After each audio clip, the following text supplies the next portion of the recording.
खुलुमबाय। दिनैनि गाहाय आरो गुबै रादाबफोरानो जाबाय एमजिनेरेगा आरो सिडि फान्डआव रायजोफोरखौ थगायदों, बेदिनो जोबोर दावराव।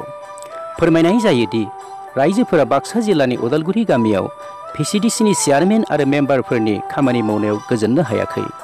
बेनि हेंथायै गामियाव जथुम खुंनानै दावराव खालामदों। मिथिनो हानाय जादोंदि एमजिनेरेगा खामानि मावनायनि मोननांगौ रांखौ जब कार्ड हल्डारफोरा 2014 मायथाइनिफ्रायनो दासिमबो मोनजोबनो हायाखै। नाथाय बेनि उल्थायै बिपिएफनि खायसे सोद्रोमाफोरा खामानि मावालासिनो जब कार्ड हल्डार हिसाबै थाखा मोनो।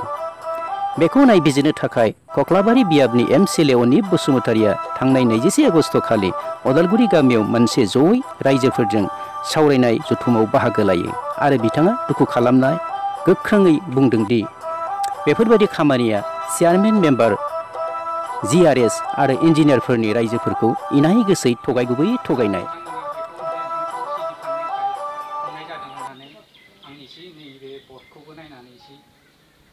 गोसोआव फैदों आरो दा बे बुस्थुआथ' हयथ' जों सिडि फान्डनिफ्राय मावनो मोनाखैमोन, बेखौ एमजिएनरेगा जिथु आसनिनिफ्राय जों जब कार्ड हल्डारै मावदोंमोन आरो बे खामानिखौ हयथ' सिडि फान्डनिफ्राय मावदोंब्ला बिसोरो हयथ'।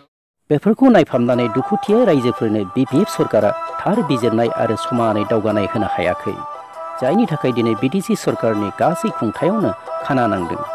बिथां एमसिएलए बुंबावो दि बेफोरबायदि खाना नांनाय सरकारनिफ्राय रायजोफोरखौ बारग'होनो थाखाय रायजोफोरनि थारगुबै मोनसे गोग्गो सरकार दानो आवगायबोनाय इउपिपिएल हान्जानो गोथार मदद होनांगौआ आथिखालाव समनिनो खावलायनाय होननानै बुङो।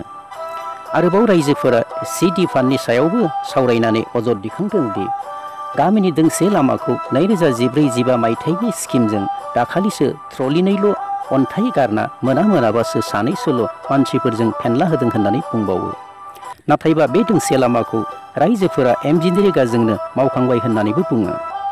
आरो बे 2014-15 मायथाइनि सिडि फान्डखौ दासो मावनाय खामानिया गासै 10 लाख रांनि, नाथाय बे खामानिया रां बादि जेबो मावनाय जायाखै होननानै रायजोफोरनिफ्राय बुंनाय जादों।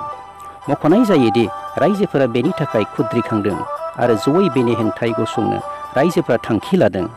दिनै एसेनोसै। गोजोन्थों। अनिप, BBC।